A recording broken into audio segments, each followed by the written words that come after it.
Deuteronômio 32, versão King James atualizada. Inclinai vossos ouvidos, ó céus, e eu falarei. Ouça, ó terra, as palavras da minha boca. Que o meu ensinamento goteje como a chuva e as minhas palavras destilem como brando orvalho, como chuva suave sobre a relva que viceja, como garoa revigorante para as plantas verdejantes. Eu vou proclamar o nome de Yahvé. Quanto a vós, glorificai a grandeza do nosso Deus.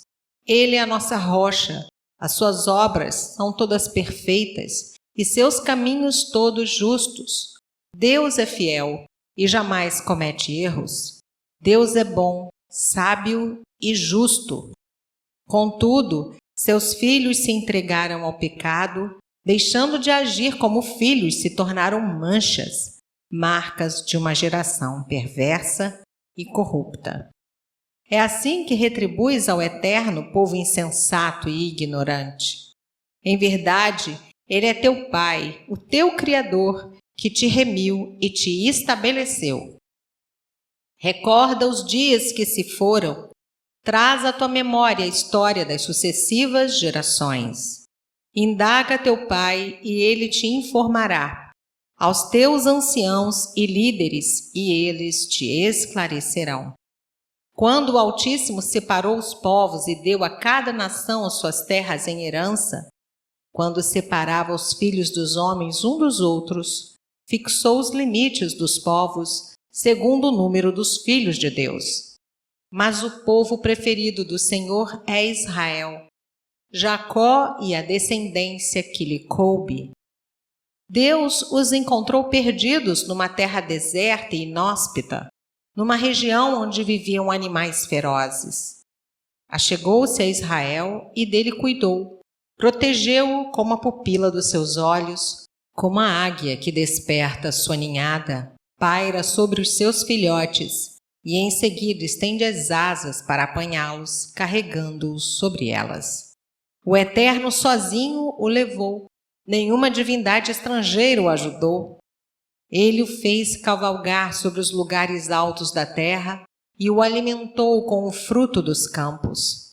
Ele o nutriu com o mel tirado dentre as rochas e fez com que as oliveiras produzissem bom azeite, mesmo em terreno pedregoso, com coalhada e leite do gado e do rebanho, e com cordeiros e bodes cevados, com os melhores carneiros de Bazã, e com as mais excelentes sementes de trigo, bebeste o sangue das uvas, o mosto do vinho. Entretanto, Israel, meu amado, fortalecendo-te, desferiste coices, ficaste robusto e corpulento, tornaste gordo, muito pesado e farto de comida. Desprezaste a Deus que o fez e rejeitaste a rocha que é o teu Salvador. Com seus deuses estranhos provocaram ciúmes em Deus. Com seus ídolos abomináveis o deixaram irado. Sacrifícios ofereceram aos demônios, não a Deus, a seres que não têm poder de Deus, a deuses desconhecidos, divindades que surgiram recentemente, aos quais jamais vossos antepassados prestaram adoração.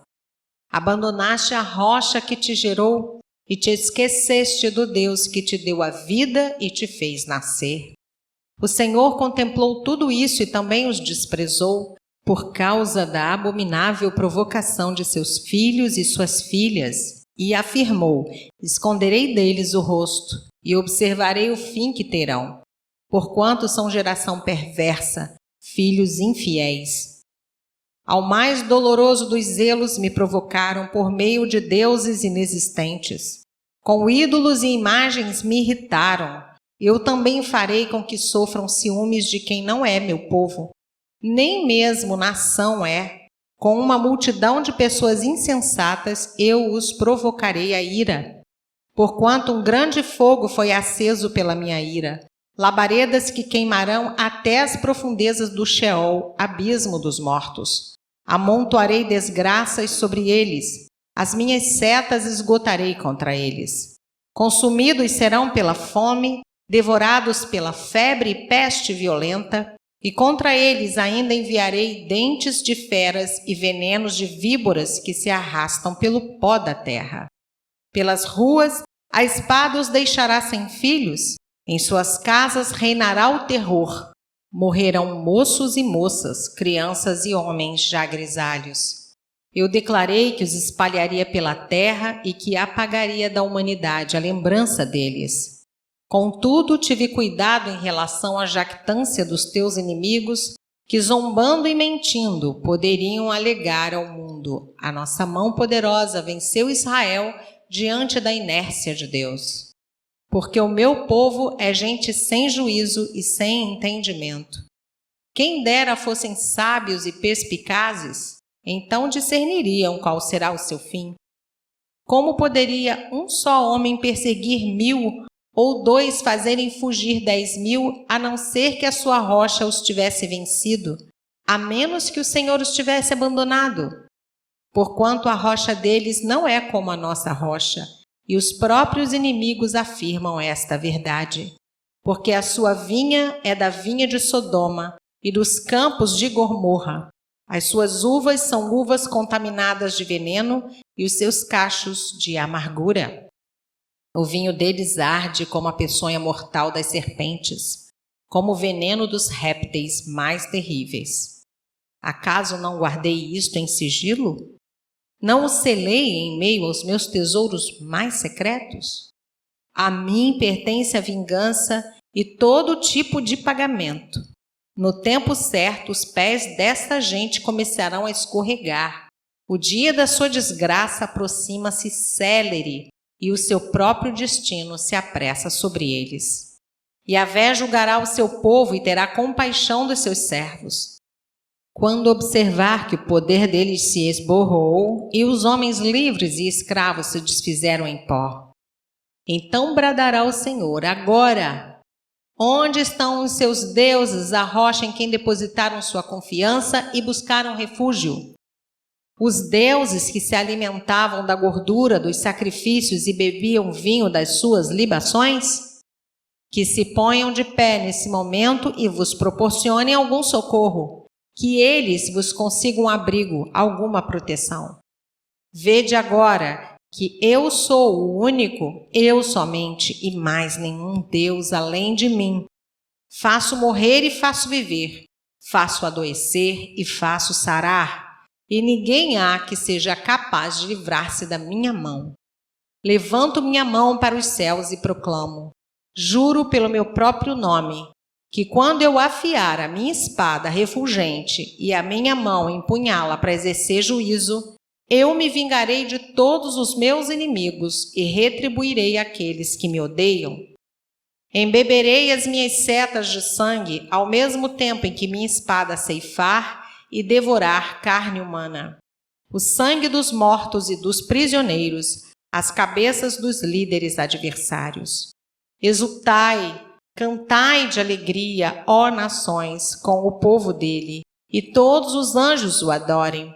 Porquanto o Senhor vingará o sangue dos seus servos, tomará vingança dos seus inimigos e fará expiação pela terra do seu povo.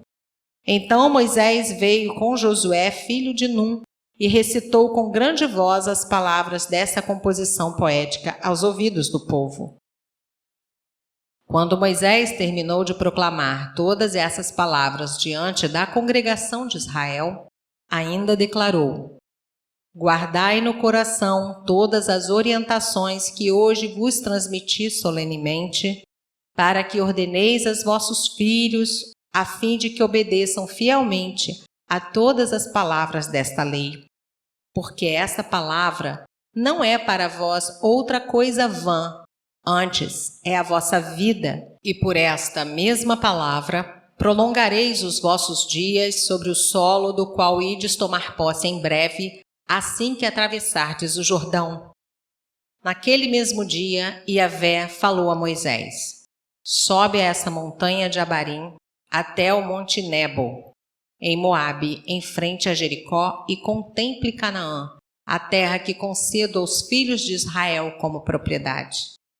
Ali na montanha que tiveres subido, morrerás e irás reunir-te aos teus antepassados, assim como teu irmão Arão, que faleceu no Monte Hor e foi reunido ao seu povo. Assim há de ser, pois fostes os dois infiéis a mim no meio da congregação israelita, junto às águas de Meribá em Cádiz, no deserto de Zim, e porque não sustentastes a minha santidade entre os filhos de Israel. Por este motivo contemplarás a terra prometida à tua frente, mas não poderás entrar nela, na terra que estou dando aos filhos de Israel.